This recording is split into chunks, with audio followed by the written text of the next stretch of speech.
I'm Jenny C, and I'm back again to review Teen Wolf Season 5, Episode 4, Condition Terminal. So, I reviewed, in my last review, I said that last episode had to be the worst episode of the season so far. I was wrong. Because this episode was bad. It was so bad. Oh my god. It was horrible, honey. I'm going to tell you all the deets. So hold your butts, people. It's going to be nasty. First of all, let's talk about my likes. Parrish did an outstanding job this episode. I was really, really overjoyed to see him and to have more decent scenes, because he wasn't really all that awesome episode 2 with him sort of being completely the most incompetent cop ever, but he really brought it back this episode. I was really overjoyed to see him. We got a little closer with the mystery of who Parrish or rather what Parrish is. The speculation in fandom is that he could be either a dragon or a phoenix, and because they both have affinity with fire, and we got to see a little bit of that with a flashback of him carrying somebody's burnt body naked through the woods to the Nemeton and laying him on the Nemeton, and I'm like, oh lord, no. So we also got a shot of that towards the end, and he was placing not towards the end, towards the middle, where he was placing that person on the Nemeton, and then there was bodies all around. We also saw him take the bad guy and steal him from the morgue because he had died, because the doctors have killed him. I actually figured out who that guy was, because him and his friend looked so similar. I could not figure out which was which for a while, so I had to rewind to see who that was. So the scorpion guy got killed by the doctor, so he couldn't tell Scott anything, because they finally revealed this episode the doctors to Scott, and I was like, thank God. I mean, finally, Scott's been able to see that he has a bigger bad this season than a few sort of offhand monsters. So I don't know what's going on with Parrish. I'm hoping he's not shady. I'm praying he's not shady. I don't think he will be, but there's some sort of indication that he has some agenda with the Nemeton, and I'm like, please don't be shady, because I love you so much, Parrish. You're the only decent thing that you and Kira are the only decent thing on this goddamn show. Please.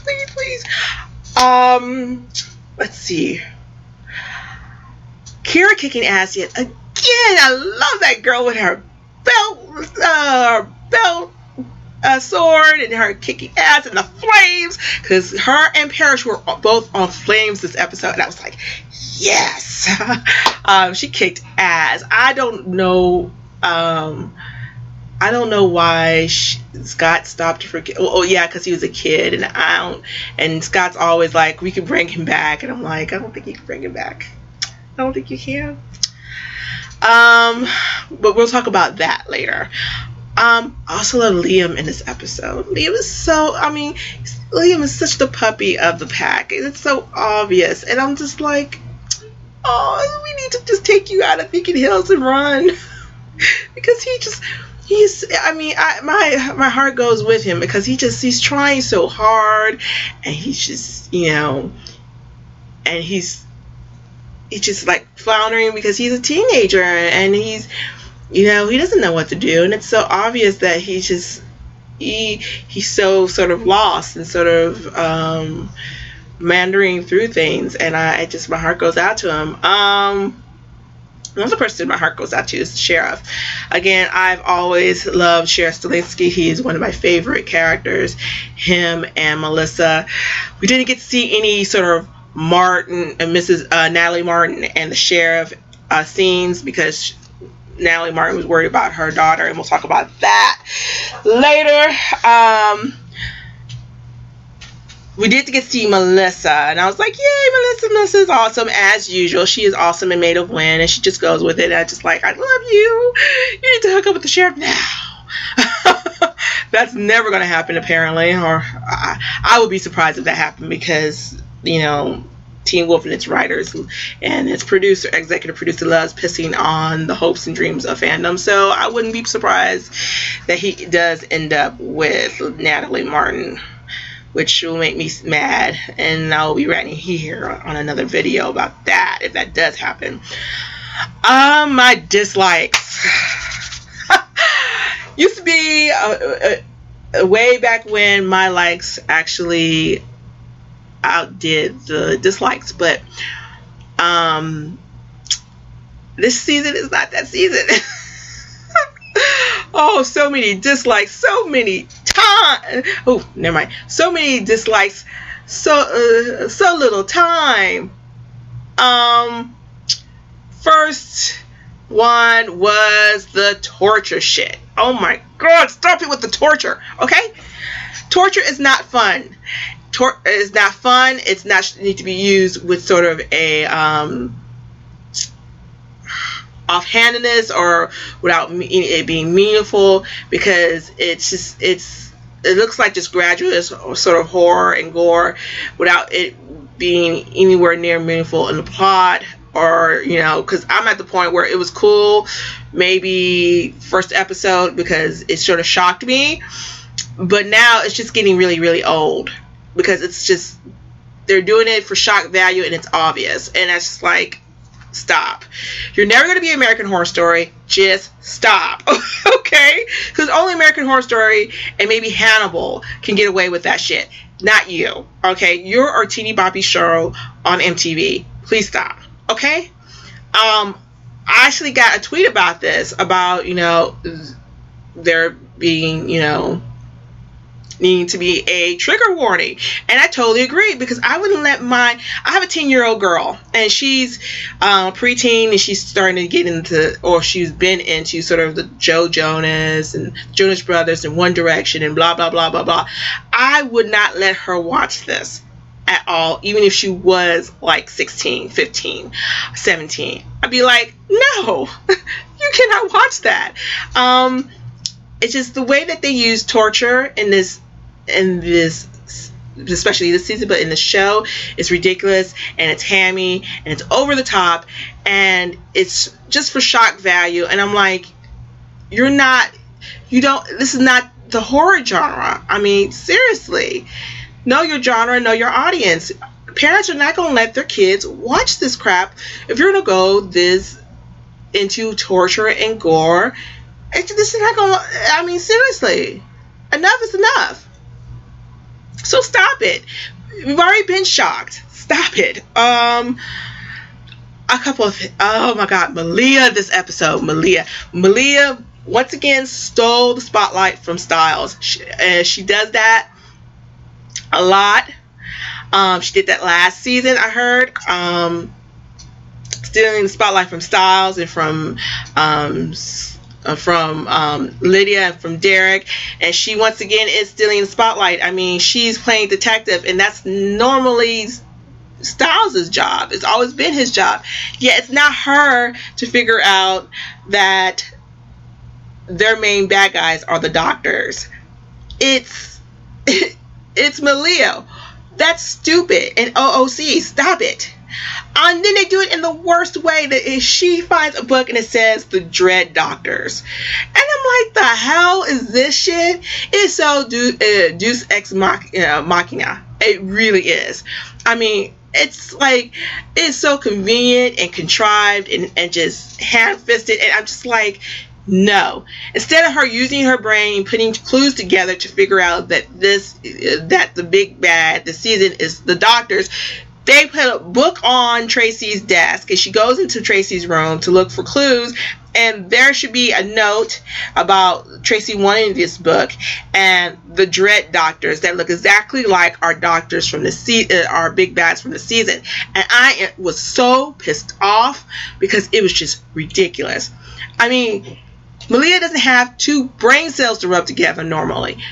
Why would you think that why did you put her in the role of detective this episode? What's wrong with you guys? Oh my God, stop stealing screen time from other established characters that have been there since season 1. Whew. Angry. Yes, I am. I have a lot to be angry about this episode, people, so, hold your butts. Speaking of Malia stealing a lot of screen time from Styles, this last couple of episodes have not been doing a hell of a lot this last 2 episodes. He's been sort of standing around. He's been having a couple liners and one-liners, but he really hasn't been sort of there for the last couple episodes, and I really want to know what Jeff Davis is thinking, because now that Tyler Hoechlin, and I'm hoping I'm saying his last name right, Hoechlin is gone, the fan favorite is without a doubt not Tyler Posey, no matter how much you want to make it so, Jeff Davis and Tyler Posey. It's Dylan O'Brien. Okay? Dylan O'Brien is the fan fave. If Dylan O'Brien decided not to come back ever, just leave and get up and not come back ever, and don't show up in season 6, best believe all your fans that are still watching, which is like that much, will be gone. Period. A majority of the fans stopped watching the moment it was confirmed from Tyler, no matter how much you say that, oh, Derek might be back. Bullshit. Tyler Hoechlin is doing his own thing somewhere else. He's having a movie coming out. He's doing his own thing. All right? He ain't even worried about Teen Wolf. But you guys are so trying to say, he's coming back, he's coming back. He's not coming back. And now that Tyler Hoechlin is gone, the fan favorite is Dylan O'Brien. And the moment he leaves, Teen Wolf is over. I'm sorry. Teen Wolf, you might as well put the end at the credits and walk away, because Teen Wolf will be over, okay? And for you to sort of chop down his on time, his dialogue, and his on-screen time really pisses me the hell off. Stop it. Just stop it. Because what you're doing is further alienating the fans, and we're already pissed off, and you're not making it any easier for us to watch this shit. Just stop. Another thing that's pissing me off.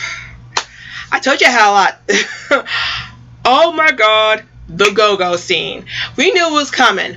Everybody knew it was coming. It's been the talk of the fandom since Jeff Davis announced this, and I think in an interview, that there's going to be a go-go scene, and there might be some sex scenes or some kissing scenes from Mason, and I knew it was coming, and it came, and it really pissed me the hell off.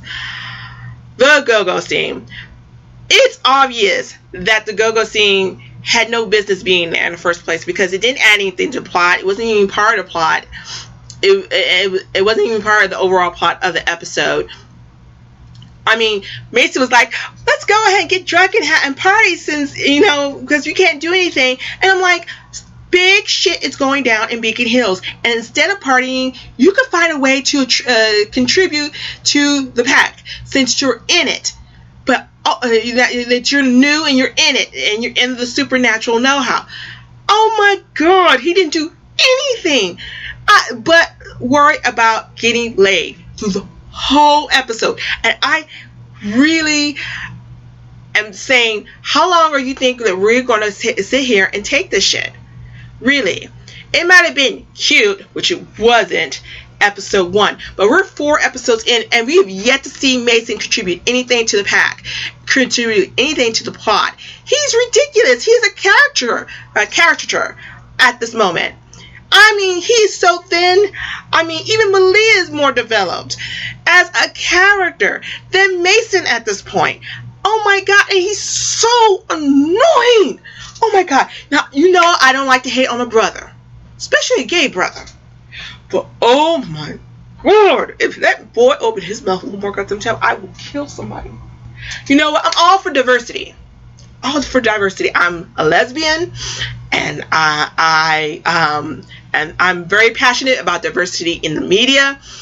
But he is not adding anything to the plot.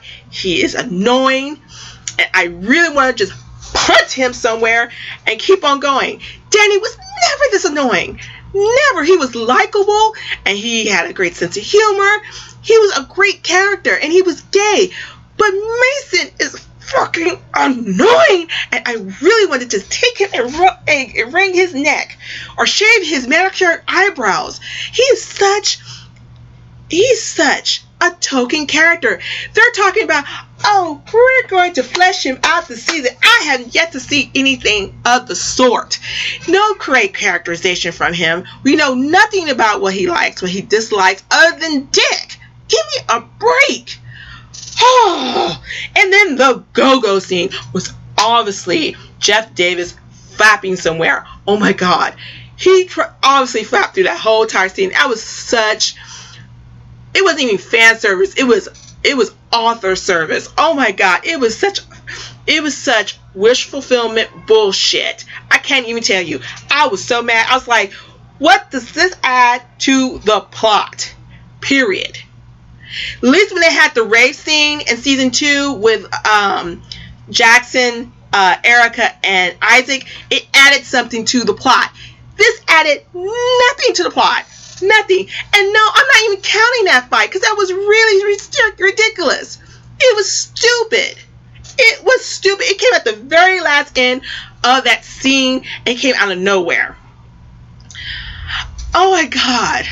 Let's talk about the Scorpion Kid and the Chimera. And I'm just like, why? Why are you adding more? Why do you keep raping mythology? Just stop. Just back away from the Wikipedia. Just do it. Do it for the children, okay? Oh my God. He keeps raping mythology and it's obvious. And I'm just like, stop. Just stop. Oh my God. And my heart went out to the friend of the Scorpion guy. I don't even know his name because they look so similar. And what is with Jeff Davis picking actors? They look so similar to each other. I'm serious. Did he buy them out of a catalog and just shoved them in his show? Because it's ridiculous. Oh my God. Everybody looks the same. Seriously. Except for maybe Mason. And that's it. I mean, it's like he just, got actors out of the CW catalog and just like, you. It's ridiculous. I couldn't tell them apart and they're all turned backwards, really. Oh my God. Scott. Let's talk about Scott. I've been really the harshest criticizer of Scott and his leadership skills. I think he's slightly better than Jacob Black as a pack alpha, and that's saying something. You have this foreign alpha who I thought was only going to be here for about an episode and then gone, but then turns out he returns and he's obviously gay, which we kind of knew from because he was slobbering. Mason was slobbering all over him last episode, and I was like, okay, whatever. And I have a feeling that foreign alpha guy is going to be Mason's love interest because he's got to try to seem. Jeff Davis got to try to seem like he's really anti-diversity, which he isn't. And it's obvious. This episode was obvious that he's just doing it. He's just trying to come off as diverse so he can get awards. But even Glad is like, I got nothing for you. I got nothing for you. Just get the hell out of my face. Even Glad is like that. So it's bad on his end. Back to foreign alpha. Why is Scott? We never seen a scene of Scott sort of confronting this alpha. Everyone else has. Liam has, but Liam is not alpha of this territory. But Scott is, and yet you have a foreign alpha in your territory, and we never see Scott saying, dude, what is your agenda? Why are you doing in my territory, and what is your agenda? And when are you the hell you getting off my territory? We never see Scott saying that at all. I would like a scene for him to do that. It's been 4 episodes so far. 2 since he's shown up. Why? No, actually, wait a minute. Did he show up in episode 1? I think he did. So 4 episodes since he showed up. Why have we not got a scene of Scott and this foreign alpha coming together to talk and to have a powwow? Because I mean, you're sort of, again, I say this, and I said this in the podcast, the Beacon Hills Over Dark podcast that I did. It's someone modeled over, real life wolves in nature, and you just can't be a rival alpha and show the hell up in somebody else's territory and think you're gonna get a pass. Yet we don't ever see Scott saying, who the hell are you and why are you in my territory? We never see that. That's some bullshit right there. It gets to show you that Scott is the worst alpha since Jacob Black. Really. Ugh. And wasn't Jacob Black a true alpha? Oh God. Theo. Sticky keys. I told you, honey. You owe me all the monies. I told you. Didn't I say Theo is bad news? And we see yet again, he is bad news. Oh my God. He's working with the doctors or working for the doctors, and it's obvious, and it was obvious all 4 episodes. I think Theo might as well have been wearing a sandwich board saying, I'm a bad guy, ask me how. Oh my God. And then he goes and he sort of hammers his dad's his hand, and I'm like, honey, he's bad. He's so single white female. Oh my God, he's horrible. And then we see him sort of torturing Donovan, and I'm like, I could have told you. I'm like, come on now. He tortured Donovan in the doctor's lair, and it was obvious that he works with or for the doctors. And I was like, give me all the money, Sticky Keys. You knew he was bad. I know she wanted Theo to be good because Styles is correctly paranoid. But yeah. No. Theo is really bad, and I pretty much know that he's going to try to get into the pack, and since Scott's an idiot, he's going to trust Theo, and he's going to destroy the pack. He's going to be a Trojan horse, and he's going to destroy the pack from the inside out.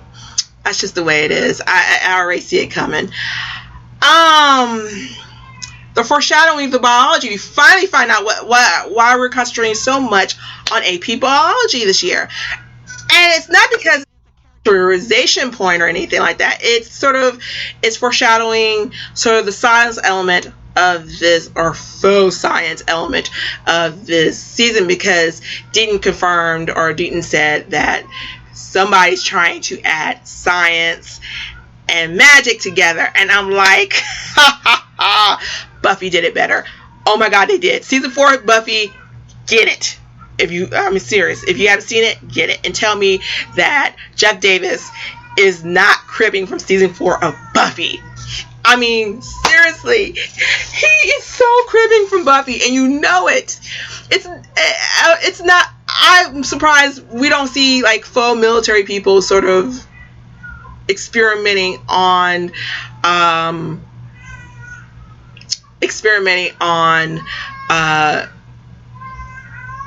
supernaturals. But no, we got these doctors, which would have been cool and sort of like a great twist to that sort of trope, and it's still cribbing from Buffy, but it isn't. It's sort of a throwback to the horror, the classic horror, and I'm like, it's so obvious. really talked about the torture, I think. Just like the overuse, the rusty medical experiments and the drills, and it's just so hammy and overdone, and I just like, you couldn't think of anything else, because it is sort of a throwback to classic horror.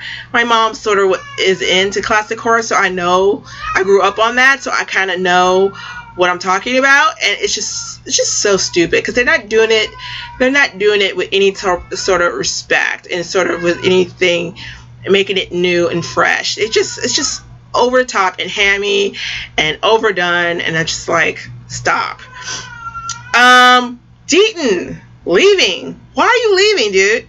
He's scared, and he's legitimately freaked out that someone is using science and magic together, and I get that. But we never really get any real explanation why is he leaving, other than, hey, he's freaked out.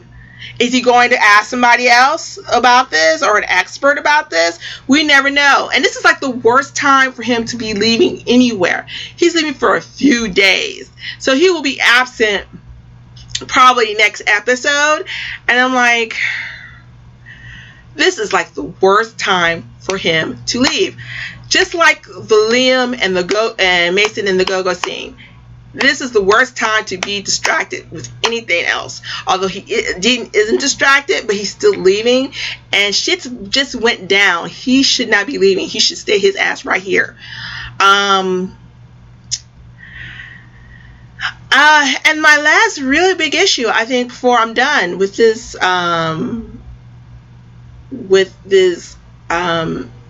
review, is the marriage stuff. So fandom's been really divided about if marriage is going to be awesome or is it going to suck. I think the real big detractors are the Steric people and the studio shippers, and understandably why. They're really being heavy-handed. We have the symbolism with him sort of thinking back on a conversation he had with Lydia, and him flipping over a card, and the cards, the queen's face, because it's a queen's card from a playing card deck, and it has Lydia's face. The queen has Lydia's face, and then you flip it over, or he gets another card that has the same face, and it's like a burnt out face, and it's over you.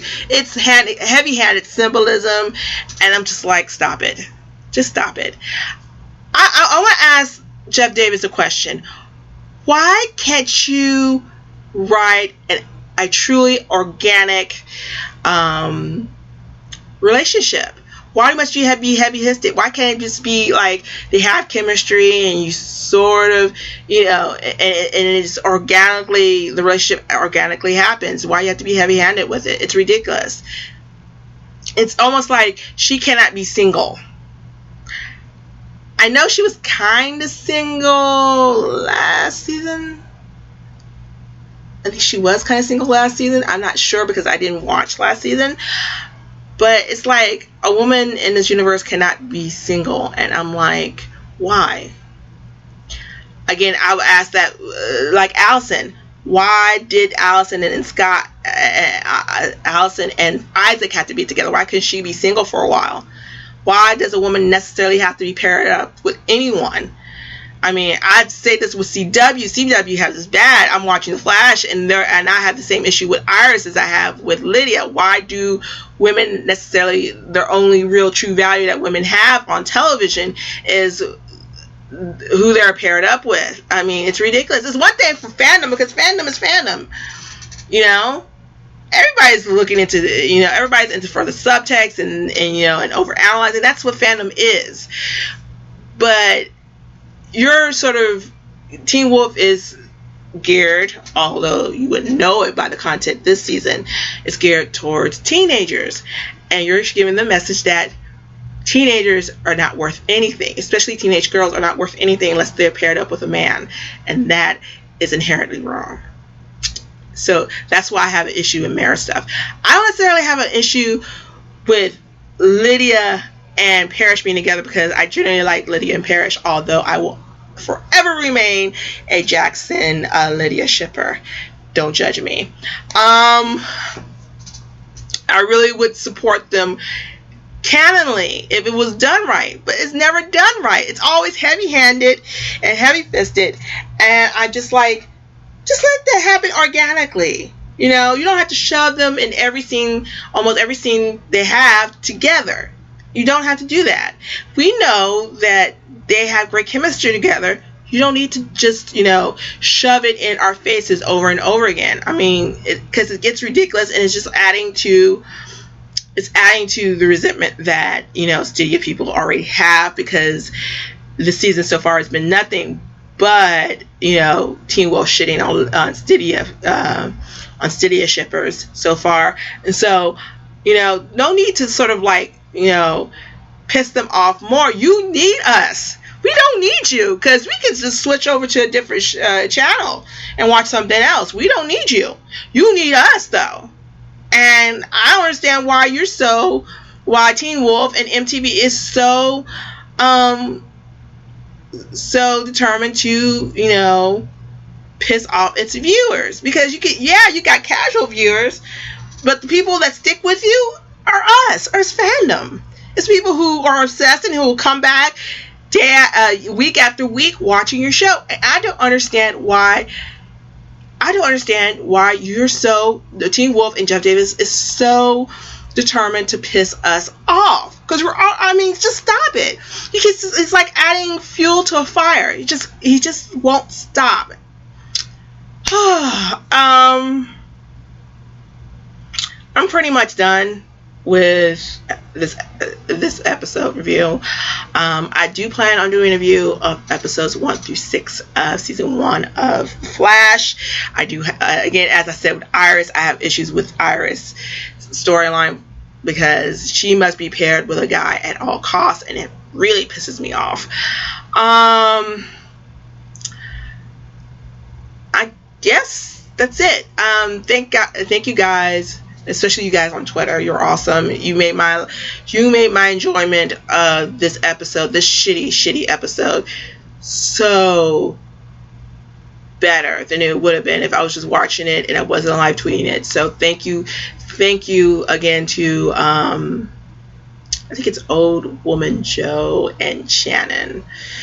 Yeah, Joe and Shannon for making my experience this episode awesome. I also like to thank Sticky Keys, because she actually was one of the reasons why I decided to come back and watch Teen Wolf, her and her podcast, and Momo, because I love you too, Momo, for just your enthusiasm and your sort of determination really keeps me coming back. So I will be back here for episode 5. Let us pray that's not as bad as episode 3 and 4. I'm thinking it's going to be a downhill from here. Y'all pray for me, guys. Oh, forgot to say one last thing before I go. Teen Wolf announced this Comic-Con, because Comic-Con was this past weekend. They announced at a panel at Comic-Con that they have been renewed for season 6. Oh my God! Season 6. Why, Lord? Why? Why would you do this to me? Why, MTV? Why would you do this to me? Oh my God. It's been renewed from season 6. I am praying to the good googly movie above that season 6 is the last season. We shall see. Because I think after season 6, the title Teen Wolf will be pretty redundant. And they'll be going off to college. I don't even know how they're going to do that, honey. I don't. Don't even ask me. So, I will be here reviewing season 6 as well until it's ending, and I'm hoping it ends soon. Send cookies and cupcakes, and because I will need it. I'm done. Thanks, guys. I'll see you next time. Bye-bye.